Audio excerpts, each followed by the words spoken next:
Experiencing failure and success. It's really the definition of life.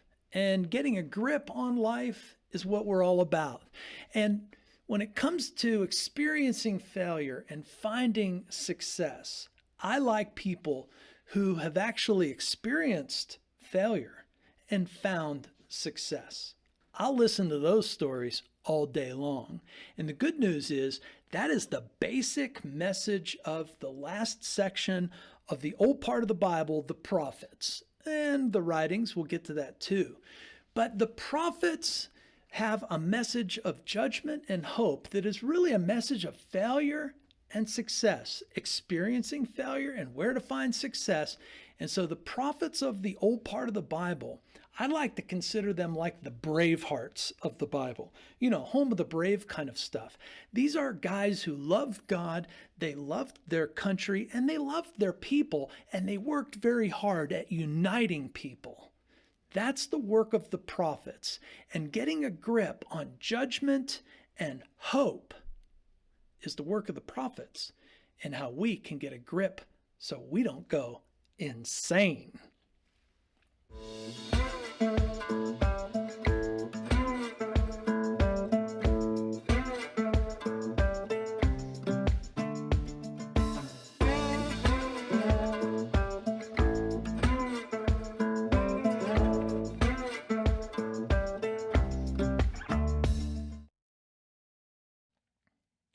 All right, so we have covered a lot of the Bible. In fact, let me point out to you, at this point, by coming to the end of, 2 Kings, we have covered this much Bible, and then believe it or not, we're going to cover this much Bible in this talk. We're going to cover the rest of the old part of the Bible, and so as we do that, I encourage you to read the whole thing. We're not trying to get you not to read it, but in order to read it better, to get a grip on how the Bible's message works, so that when we do read it, we actually get something really great out of it. And you will get something really great out of it. That's our job here at the Biblical Channel. We're so glad that you're here. And so I've just grabbed a few little sections. We're going to read a lot of text today. And we're going to cover a lot of ground, but let me just give a couple highlights for us to focus on. First of all is Genesis chapter 12, verse 1 to 3, which we've been focused on. And then there's Isaiah and a couple of things that he has to say. So out of Genesis, we hear, I will make you a great nation. I will bless you and make your name great so that you will become a blessing. And I will bless those who bless you. And him who dishonors you, I will curse, and in you all the families of the earth shall be blessed. The prophet Isaiah, verse 49:6, God says, it's too little of a thing that you should be my servant to raise up the tribes of Jacob and to bring back the preserved of Israel. I will make you as a light for the nations, that my salvation may reach the ends of the earth. And again, Isaiah says in 65, verse 17, behold, I create new heavens and new earth, and the former things shall not be remembered or come into mind, but be glad and rejoice forever in that which I create. For behold, I create Jerusalem to be a joy, and her people to be a gladness. Well, we also should pray, and I think we ought to just keep the way Jesus teaches us how to pray. Our Father in heaven, hallowed be your name. Your kingdom come, your will be done on earth as it is in heaven. Give us this day our daily bread. Forgive us our debts, as we have forgiven our debtors. And lead us not into temptation, but deliver us from evil. We come here to see Jesus. We come here to get a grip. Help us, O Lord, in every way. Amen. Okay, so the prophets. The prophets occupy the largest, chunk of what's remaining in the old part of the Bible. There's also the Psalms and the wisdom literature, and we'll cover that briefly too and see how that works in. But the prophets are going to occupy the rest of the story. And when it comes to the prophets, on one hand, the prophets emerge in what we might call the Dark Ages, because everything seems to have come unraveled in the life and story of Israel. everything seems to be a big toilet flush, if you ask me.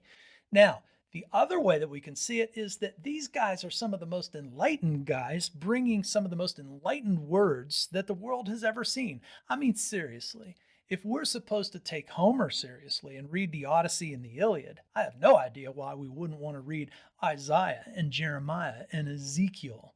With a little bit of guidance, their message is far better than the message that Homer ever came up with. And they're just as good, if not better, writers than Homer is, too. Ooh, did I create an argument? Well, I'm not here to argue. And that's a good time to remind you that, I'm never here to really get any bees in your bonnets. I just want to be helpful because I've been helped by what I'm sharing with you. So, getting a grip on the rest of the Bible, first of all, involves two, what I'll call big fisted misunderstandings. And it's just simply the word judgment and the word prophets. Both of those words have a tendency to get us to lose our grip, if you know what I mean. So let me just say this about the prophets from a biblical standpoint. The prophets from a biblical standpoint do very little future telling. And I really mean that. What they really do is not predict the future. And biblically, when they do predict the future, it's not what we think it is. It just doesn't work that way. The prophets, biblically speaking, and I don't think I'm stretching the truth at all here, but I might be stretching it into my category the way I see fit a little bit. But the prophets, to me, are much more like smash mouth guys. These are the kinds of guys that, you might even call a little bit on the redneck side. And the reason why I say that is because a lot of them, they live outside. They live their life on the run. They are harassed and they are harangued and they are killed. And oftentimes they don't have a home. So they are tough guys. These are no ivory tower intelligentsia better than you types. These are, big fisted, big hearted guys who I might say are just good old boys. They love God. They love their country, and their country is their people. Rednecks. Isn't that the very definition of a redneck today? Is someone who loves God and loves their country?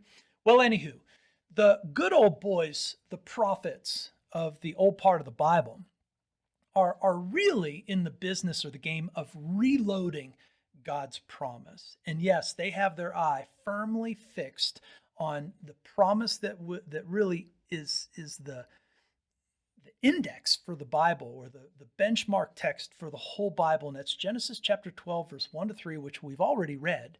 And when we look at Genesis chapter 12, verse 1 to 3, we hear it in terms of God's people, God's blessing or rule, God's land or place, and the implication of God's kingship. And so the prophets are really reloading the message of God's promise. They are reloading God's people. They are reloading God's blessing or his rule. They're reloading God's place, and they are reloading the idea of God's kingship. And in reloading, they're going to be in a better spot if they follow what the prophets are saying. Now, the reason why the prophets are in need of reloading is because right now in the storyline, as we reach the end of 2 Kings, is that Israel is in an absolute mess. They are a scattered people. They don't look blessed at all. And I would say they're not really. And they don't have a land. And so if they don't have a land or a blessing, well, my goodness, they certainly don't seem to have a king, right? And so the prophet's job is to reload all of these ideas. And when it comes to the prophets, let me just give a rehash real quickly. There are some non-writer prophets like Elijah and Elisha. These guys we read about in the book of 1 Kings. And these guys really, they are outdoor guys. They spend all of their life on the run. At times they are, deserted in the desert, hiding and spending years in hiding. But these guys got into the faces of the kings. That's what the prophets do. They get into the faces of the kings. They get into the faces of governments, and they get into the faces of people who can kill them. They put their own life on the line. And that's certainly what we see in Elijah and Elisha and really all of the prophets. And take a guy like Amos. He's a farmer. These salt of the earth people are just real people who love God, love country, love their people, and they are doing the hard work like a blue collar, person would do, except in a little bit different way. And then we have the prophets who do right. And when it comes to the prophets who do right, we have the three major prophets, and that is Isaiah, Jeremiah, and Ezekiel. And we only call them the major prophets because they wrote the most. Their books are much larger than the other ones, which we call the minor prophets. And there's several handfuls of them as well. Their books are much smaller, but that doesn't mean that their work wasn't as big as Isaiah or Jeremiah or Ezekiel. It just means their books are smaller, so we call them the minor prophets. You got guys like Amos and Hosea. And when it comes to the northern kingdom in the 8th century BC had prophets like Amos and Hosea. And then in the southern kingdom, the 8th century BC had Isaiah and Micah. And then in the 7th century BC, we have Jeremiah and Ezekiel and Daniel. And in the 6th century BC, we've got Haggai, Zechariah, and Malachi. Now, these may seem like the dark ages because really they are dark times. But out of these dark times and out of these failures, it's these guys that are going to build the message of hope. And in order to build that message of hope, they're going to have to get real about the judgment that is going on. And it's going to take some big cojones, if you know what I mean, in order to get this job done. And so that's the way I see the prophets. They truly are the home of the brave. They are the brave hearts. They are the guys who roll up their sleeves and they pack a punch, and they're hard workers. So let's pay attention to what they say. Now, most of their words were really the words that God had already given. And to be honest, Israel did not need any more words. What they did need is to get their act together. I mean, their act was not together. And the reason why their act was not together is because they were not paying attention. And so the role of the prophets is to reverse this if they can, and beyond, to get them beyond these tough days. And so Israel didn't need more words. They just needed to get their act together, and that's what the prophets are always about. No matter which one you're talking about, that's what they're always about.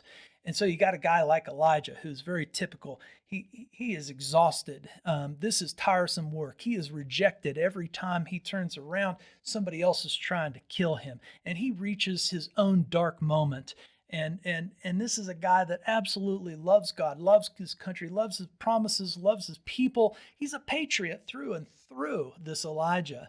But he says, at a near breaking point, he says to God, he says, I have been very jealous for the Lord, my God, the God of hosts. The people of Israel have forsaken your covenant. They've thrown down your altars. They've killed your prophets with the sword. And even I'm the only one left, and they seek my life to take it away.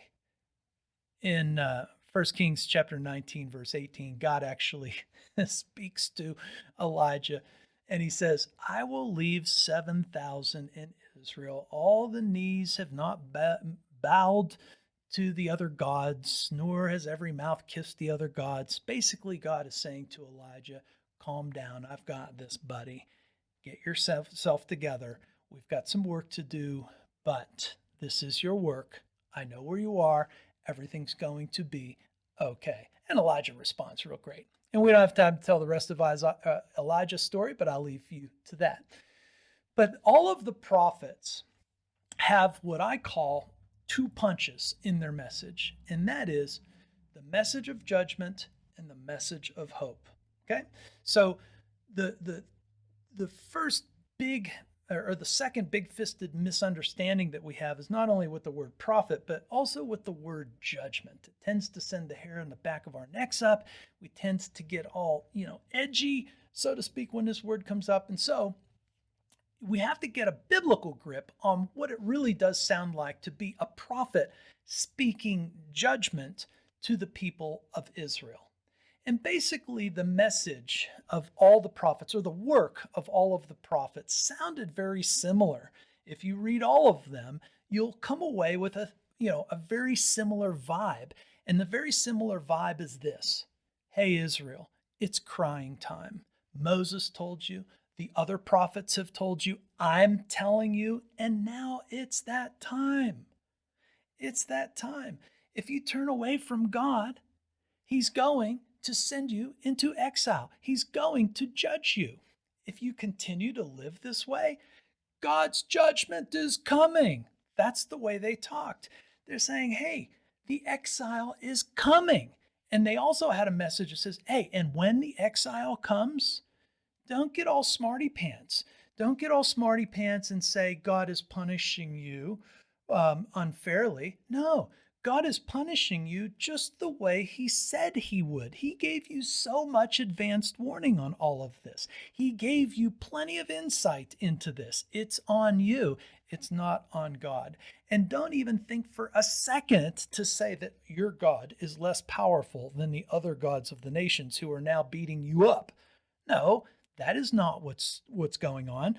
God has allowed this to happen to you because He is judging you just the way He said He would, exactly the way He said He would.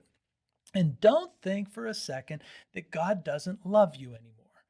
It's not God that doesn't love you, it's you that doesn't love God, and that's why you're in the condition that you're in. And so the lesson to Israel in judgment was actually very simple. And it goes like this. Number one, God notices. Number two, God is concerned. And not only is God concerned, but God judges evil.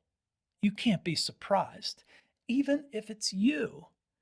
And so, being held accountable is exactly the picture of God's love that He gave you from the very beginning. Needless to say, Israel is shocked, that the bad days come upon them. Israel is shocked that God would judge them. Yeah, they considered themselves to be the untouchables, but we've got to remember what God had laid out there for them. And that is that obedience is not the pathway to membership or salvation. Obedience, though, was definitely the pathway to blessing and rule and land, those kind of things. And they were saved by God's grace, and there's nothing that indicates that that has changed. However, even being saved doesn't mean that you're not going to face judgment.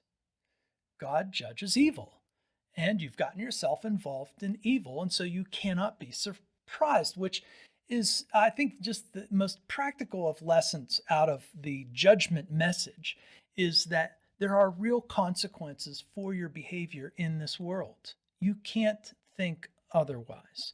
Judgment is just God being faithful to His words. He's not being mean. He's being faithful to His words. He's being faithful to who He is.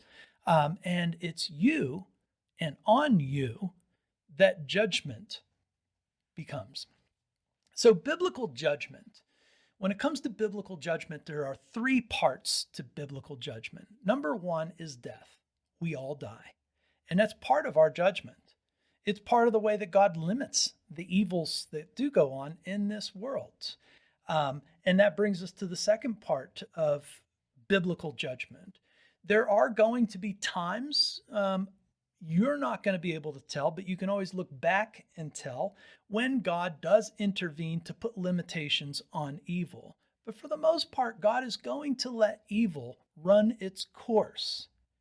So we can't really predict when God will bring judgment on a current reality of evil, and sometimes He lets it go because there's another judgment, and that's the third part of biblical judgment, and it's really simple, that there will be an end to us making a mess of the world.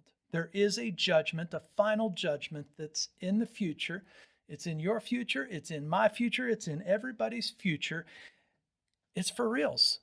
God is going to judge the world and clean up the mess that we have made.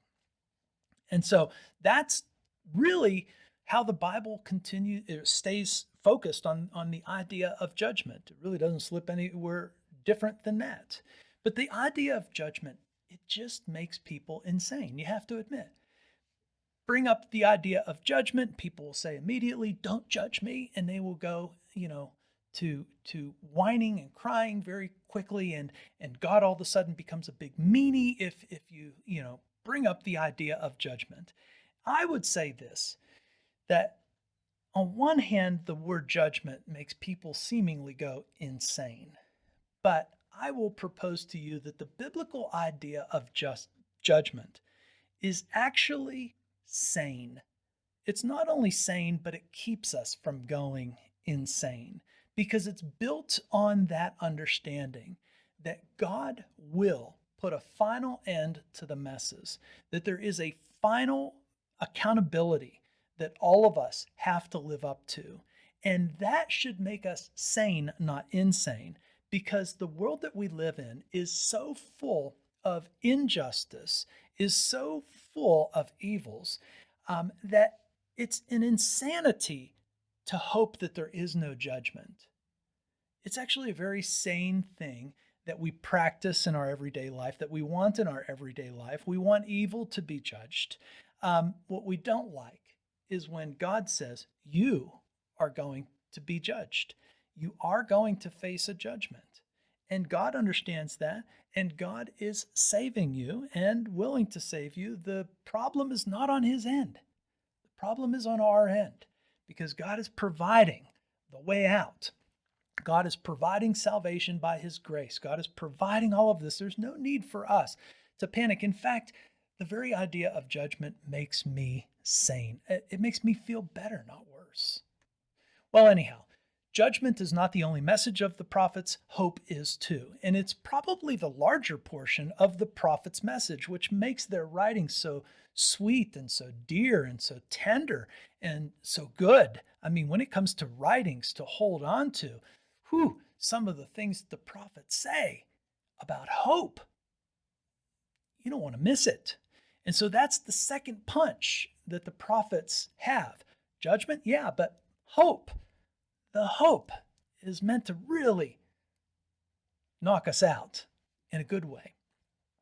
And so we do have to remember that God is faithful to his words. Sure, even though he judged Israel and he sent them into exile because God's blessing and his rule and his land were all conditional on obedience. But the promise that God had made to Abraham was really ultimately unconditional. And God does keep his promises. So when God says that, to Abraham, in all of the families of the earth shall be blessed through you, that's the part of hope that we need to hang on to. We need to hang on to this kind of unconditional kind of promise that God had made. And that was the prophet's job. The prophet's job was to reload God's promise. And the prophets all had the same big message, and that is the story is far from over. The prophets would preach, that hope is not lost. No, there are good times ahead.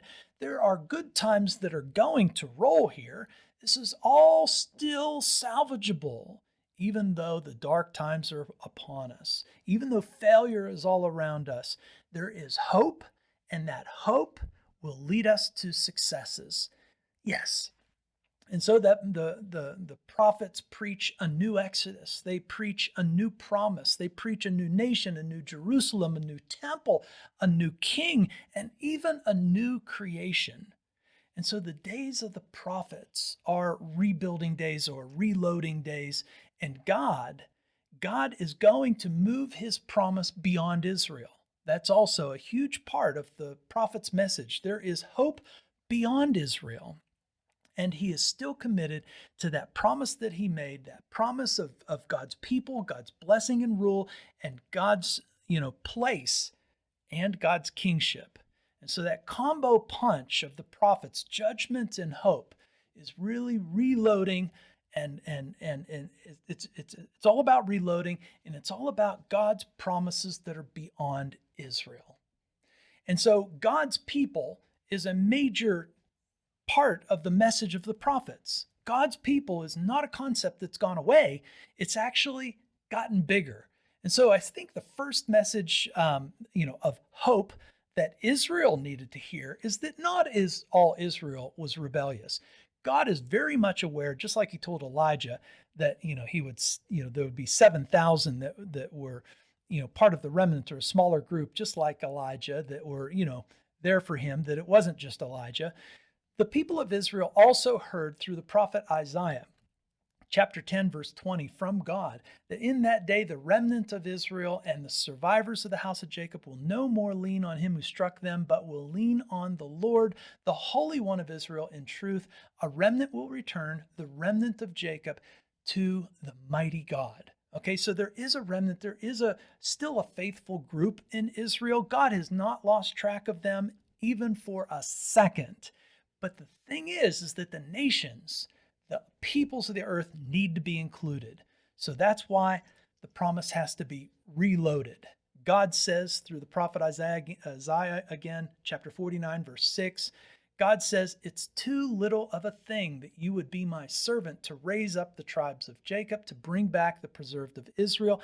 I will make you as a light for the nations, that my salvation may reach to the ends of the earth." Okay, so you hear what he's saying, and that is Israel's too small of a thing. We got to go global, baby. We got to go international, baby. And that's exactly what the promise of God is going to do. Isaiah chapter 60, verse 1. Arise and shine, for your light has come, and the glory of the Lord has risen upon you. For behold, darkness shall cover the earth, and thick darkness across the peoples. But the Lord will arise upon you, and his glory will be seen upon you, and the nations shall come to see your light, and kings to the brightness of your rising. And so in the middle of God's people and the message of God's people, there's also another part of the message that the prophets bring. And that is that out of the people there will come a new kingship, but this new kingship is going to be a kingship like the world has never seen. Yes, this king will come out of the peoples, Israel even, the tribe of Judah even, just like God had promised. But this new kingship is going to be something the world has never seen, because this new kingship is going to center on a servant, not only a servant, but a servant who takes away our iniquities. And so Isaiah says this in Isaiah 53, verse 5 to 6. He was pierced for our transgressions. He was crushed for our iniquities. Upon him was the chastisement that brought us peace, and that with his wounds we are healed. We're all like sheep who have gone astray. We have all turned each one of us to our own way, and the Lord has laid on him the iniquity of us all. Servant leadership, God's idea.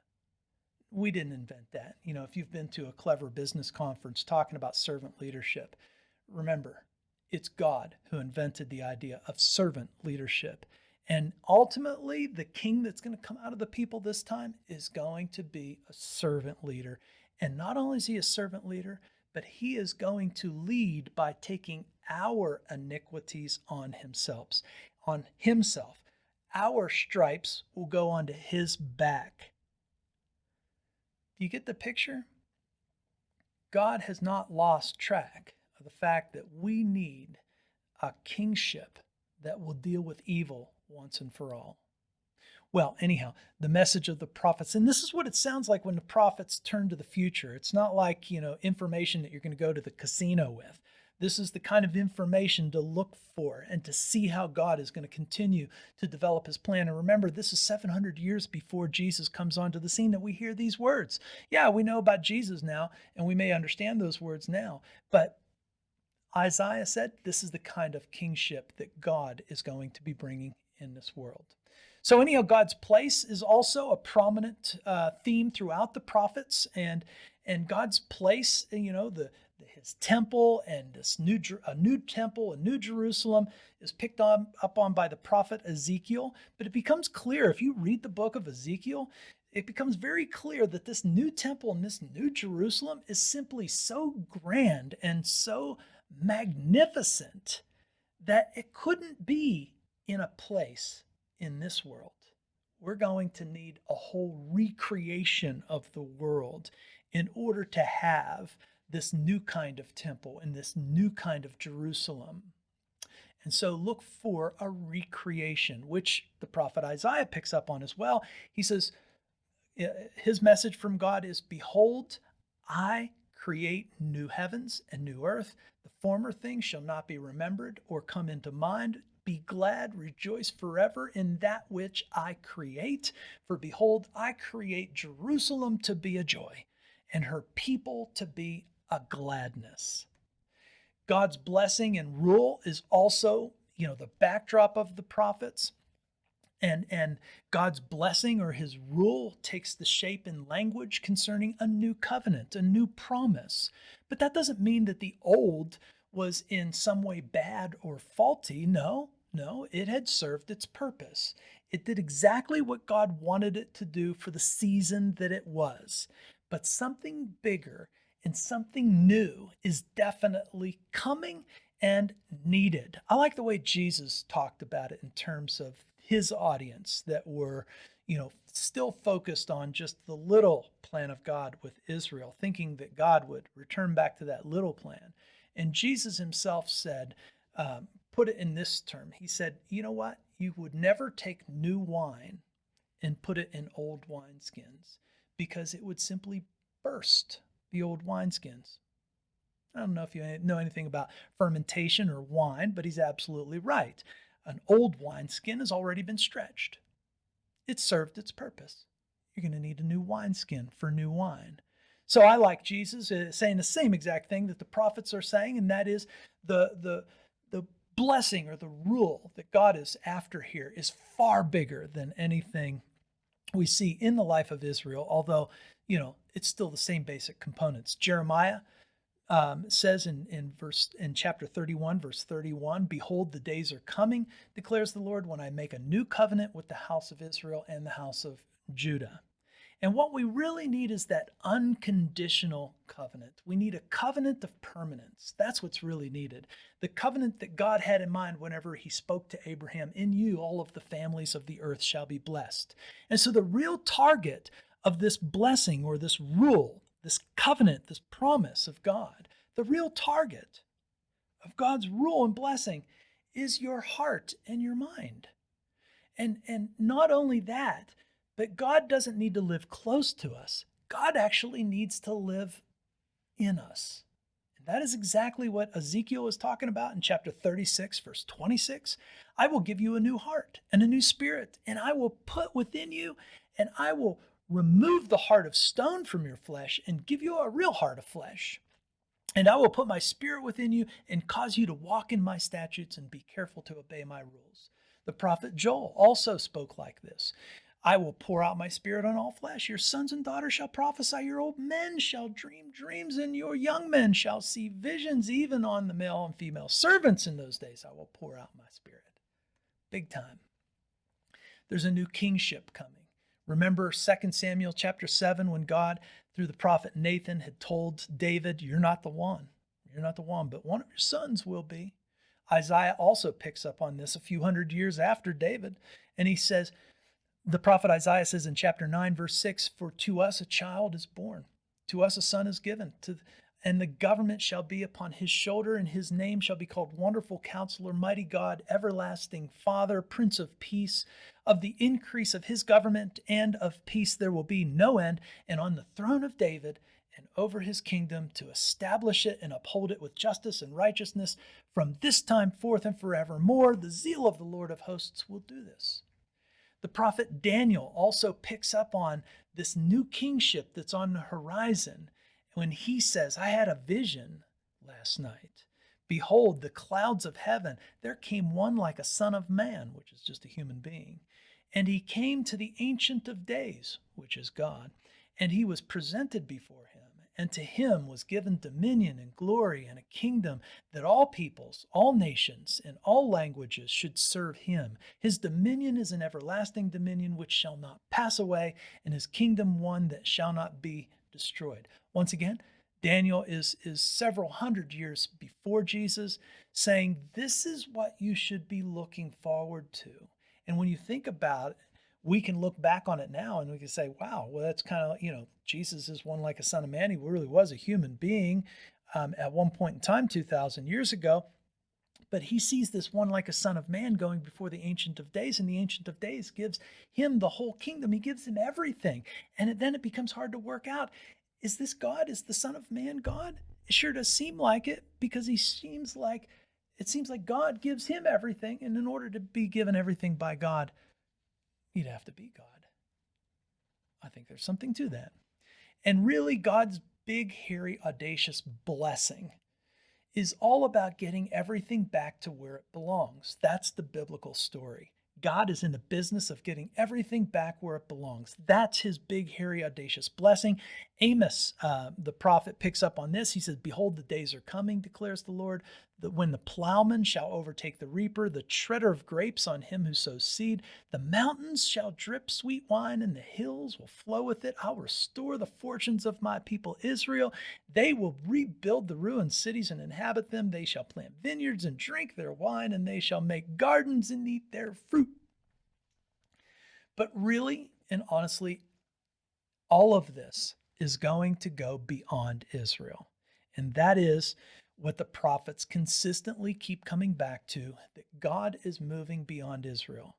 The prophets Ezra and Nehemiah record when Israel was allowed to go back and start building the temple again and rebuilding Jerusalem.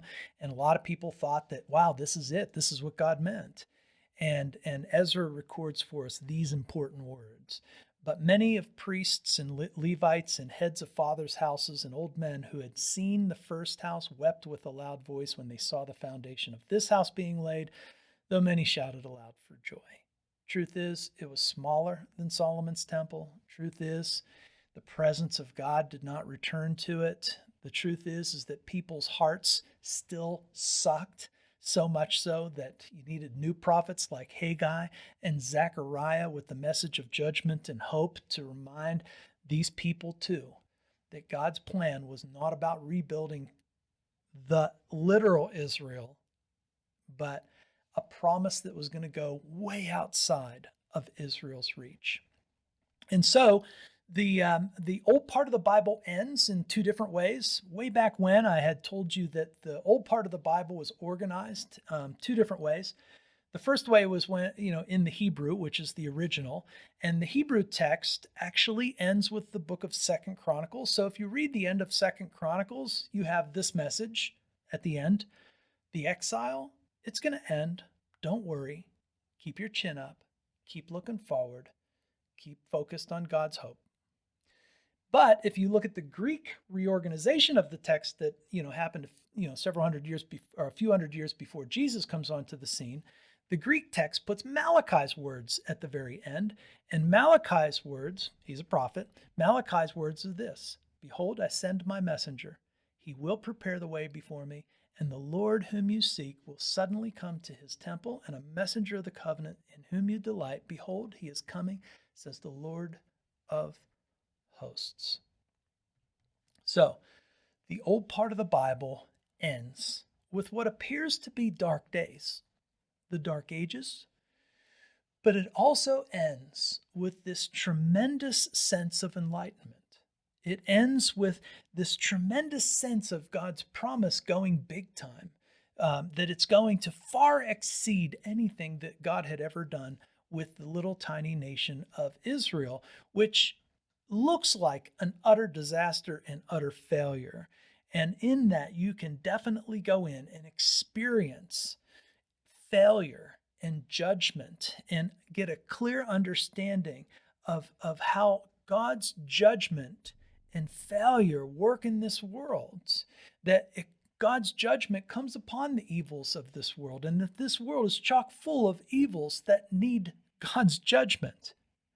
That's one part. But so that you don't go insane, there is the message of hope. And the message of hope that God has his promises and his game plan set up with the whole earth in mind.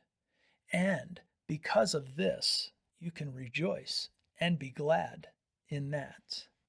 And so that leaves us with the poetry, the prayers and the songs and the wisdom, portions of the old portion of the Psalms, the Proverbs, Ecclesiastes, books like this that are wonderful bits of writing. And what are they there for? Well, they are for one purpose. They are for God's people who are living in a world of failures, living and experiencing this world and the world of failures. So it's for them to be comforted by knowing that God understands the failures and promises judgment on the failures of this world. And that means all of us. But on the other hand, those those texts, the poetry, the prayers, the songs, and the wisdom also picture for us the promise of life, the promise of living in hope, of living in expectations that God, who created it all, is going to recreate it all, that He's taking it somewhere, and that there is hope beyond judgment because God is the one who saves. And so, if Israel can live in dark times with their hope firmly fixed on God's bigger plan and plan of salvation and rest in that confidence, if they can do it, then we can too. And so that will bring an end to the old part of the Bible, which gives a clear picture of experiencing failure, but also living in hope. And so that's the message of the prophets, the hardworking blue-collar guys who loved their God, loved their country and their people, and did everything they could do to make life better, to help people live in the message of hope, even while disaster and judgment and failure is going on all around. We'll catch you next time. Thanks for listening.